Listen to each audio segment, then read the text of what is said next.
देखिए, जो 69,000 जो शिक्षक भर्ती के मामले में फिर से जो नए सिरे से मेरिट लिस्ट बनाने की बात कही गई है, तो आज ये जो पेपर में आया है वो मैं आपको बताता हूँ कि क्या इसमें उत्तर प्रदेश के मुख्यमंत्री ने बोला है और वहाँ के जो मीटिंग हुआ है इसके मामले में वह क्या आया है।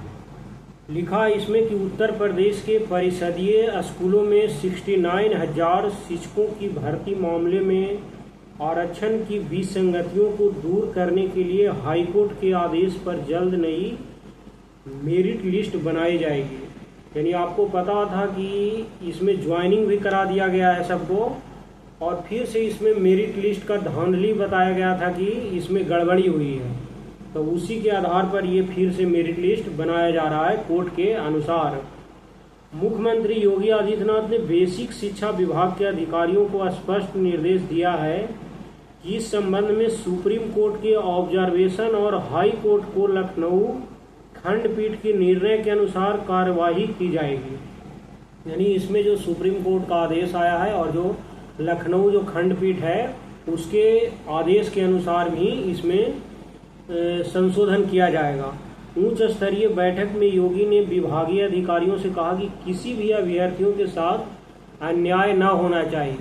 अब भाई मुख्यमंत्री तो बोल रहे हैं कि अन्याय न होना चाहिए, लेकिन इसमें यदि कोर्ट दखल नहीं देता तो बेवजह जो मेरिट लिस्ट बेफालतू लड़का का भी बन गया है वो तो बल्ले बल्ले रहता। आज जब हाई कोर्ट और सुप्रीम कोर्ट जब इनको फटकार लगाया है तब दिमाग खुला है जाकर। सरकार का स्पष्ट मानना है कि आरक्षित श्रेणी के अभ्यर्थियों को आरक्षण की सुविधा का लाभ मिलना ही चाहिए। अब सरकार बोल रहा है, पहले से थोड़ा सा ध्यान दे देते तो सही रहता, इतना माथा पेची ना होता। आजकल वैसे स्टूडेंट को ज़्यादा डर लग रहा होगा जो ज्वाइनिंग कर रखा है। शिक्षक भर्ती में 19,000 पदों पर आरक्षण में गड़बड़ी के मामले में यानी जो 69,000 बहाली आया था उसमें से लगभग 19,000 मैंने मेरिट लिस्ट पर गड़बड़ी का मामला लगाया गया है ना। गड़बड़ी के मामले में दायर याचिका पर गत शुक्रवार को हाईकोर्ट का निर्णय सामने आने के बाद ही योगी सरकार उस पर माथापच्ची करने में जुट गई है। अब जुगाड़ इधर से उधर करने में बैठा गया है कि अब भाई जब कोर्ट का आदेश आ गया है तब तो इसमें हम लोग का कोई छानबीन नहीं चलेगा इधर से उधर। शनिवार और रविवार को अवकाश होने के बावजूद बेसिक शिक्षा विभाग के कार्यालय खोले गए। सोचिए सुप्रीम कोर्ट का असर है किसी सरकार पर कितना मैंने पड़ता है कि सैटरडे और संडे को यदि कोई आम आदमी चला जाए कहेगा ये बंद है, इस दिन कोई काम वाम ना होगा, भागो यहाँ से। लेकिन जब इनका आदेश आया तो सैटरडे और संडे को भी ऑफिस खुलवाया, कहा भाई इसको जल्दी काम आगे बढ़ाओ, नहीं तो अब सुप्रीम कोर्ट अभी तो बोला है अब फांसेगा पकड़ के हम।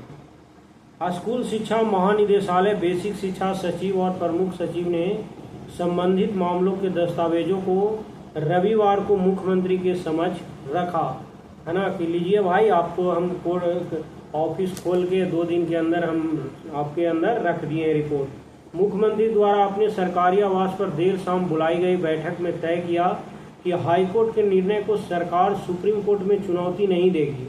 मैंने ये बोल रहे हैं कि अब हम सुप्रीम कोर्ट में चुनौती न देंगे, जो हाई कोर्ट का मामला है उसके। हाई कोर्ट की डबल बेंच के निर्णय के अनुसार जल्द मेरिट सूची तैयार की जाएगी, किसी भी अभ्यर्थियों के साथ अन्याय न हो और एक ही बार में भर्ती से जुड़े सभी प्रकरणों का ढंग से विस्तारण हो, इसके लिए भी निर्देश बैठक में दिए गए हैं। योगी सरकार ने विपक्षी दलों की ओर से आरक्षित श्रेणी के अभ्यर्थियों का हक छीने जाने के आरोपों को अपने इस निर्णय से निराधार साबित करने की कोशिश की है।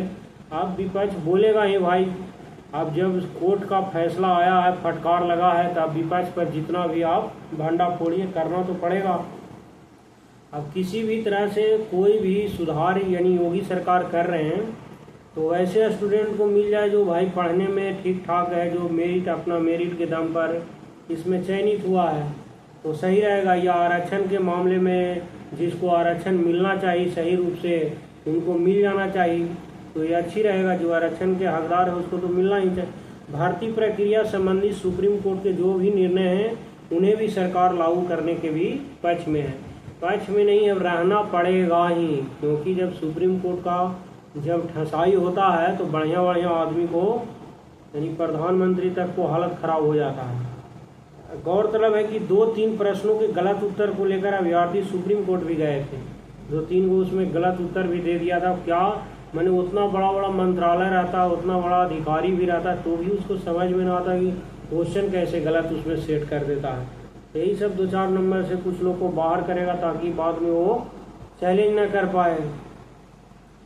लिखा है इस पर 22 नवंबर 2022 को सुप्रीम कोर्ट ने कहा था कि जिन अभ्यर्थियों को चयन 1 नंबर से रुका है या जो 1 नंबर से चयनित नहीं हो पाए उन्हें प्रत्यावेदन लेकर इसका लाभ दिया जाए। मैंने सही बात बोला है सुप्रीम कोर्ट भाई। ऐसे करीब 3150 अभ्यर्थियों से ऑनलाइन प्रत्यावेदन लिए गए थे। उनमें से करीब 1650 के प्रत्यावेदन जांच में सही भी पाया गया है, मगर आरक्षण से संबंधित प्रकरण हाईकोर्ट में लंबित होने के चलते यह मामला भी लटका हुआ था। कुछ अभ्यर्थियों ने परीक्षा में OMR शीट पर रोल नंबर तो सही लिखा लेकिन रजिस्ट्रेशन नंबर गलत लिख दिया। इस संबंध में भी सुप्रीम कोर्ट में याचिका करने वाले संबंधित अभ्यर्थियों को भी लाभ देने की तैयारी है। देखिए ये तो खैर स्टूडेंट का गलती है कि रोल नंबर फिर ये रजिस्ट्रेशन नंबर गलत लिख दिया, लेकिन जब ये कोई बड़ा मैटर तो है ना, इतना बढ़िया से इतना सालों से प्रिपरेशन कोई स्टूडेंट करता है, थोड़ा बहुत मिस्टेक हो जाए तो सरकार को उसमें थोड़ी सी सहूलियत देनी ही चाहिए। और सुप्रीम कोर्ट इस मामले में स्टूडेंट का पक्ष लिया है, जो बहुत ही अच्छी बात है। ये 5 दिसंबर 2018 को 69,000 शिक्षकों की भर्ती के लिए विज्ञापन जारी किया गया था, यानी कि 5 दिसंबर 2008 को ही इसकी वैकेंसी आई थी। जो लिखित परीक्षा का परिणाम 1 जून 2020 को घोषित किया गया तो अभ्यर्थियों ने आरक्षण की गड़बड़ियों को लेकर विरोध शुरू कर दिया गया था। ये तो शिक्षक का है, हर मामले में उत्तर प्रदेश में इस तरह का धांधली होता है कि परीक्षा हुआ तो भाई फिर धांधली हो गया। जैसे अभी देखे होंगे जो पुलिस का एग्ज़ाम चल रहा है, उत्तर प्रदेश पुलिस का, उसमें भी वही है, पहले हुआ रद्द करना पड़ा कि क्वेश्चन आउट हो गया है, तो ये हुआ लंदफंद। पता नहीं सरकार बुलडोजर क्यों नहीं चला रहा है। बुलडोजर बाबा के नाम से तो प्रसिद्ध हैं, लेकिन स्टूडेंट के मामले में ये साइकिल छाप भी नहीं है। बता दें कि शुक्रवार को इलाहाबाद हाईकोर्ट ने सहायक शिक्षक भर्ती 2019 में चयनित 69,000 अभ्यर्थियों की सूची को रद्द कर नई सूची बनाने का निर्देश दिया था। सरकार व अन्य संबंधियों को आदेश दिया गया था कि 3 माह में नई सूची जारी कर दी जाए। नई चयन सूची बनाते समय यदि वर्तमान में कार्यरत किसी सहायक शिक्षा पर विपरीत असर पड़ता है तो मौजूदा सत्र का लाभ दिया जाए ताकि छात्रों की पढ़ाई बाधित न हो। ये तो सही है। कोर्ट ने आरक्षित वर्ग के 6800 अभ्यर्थियों की सूची खारिज करने के एकल कोर्ट के फैसले को बरकरार रखा है।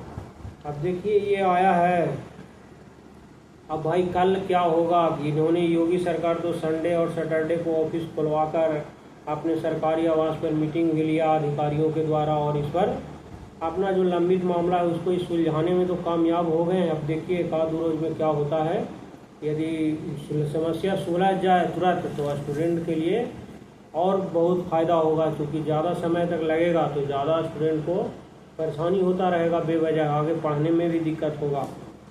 तो इसमें जो आया था वो तो मैंने आपको बता दिया, ये पेपर में जो आया था न्यूज़ में वो मैं बताया। आगे फिर कल परसों यानी 2-3 दिन के अंदर जो भी इसके बारे में इंफॉर्मेशन आते रहेगा हम आपको सूचित करते रहेंगे इसमें। थैंक्स।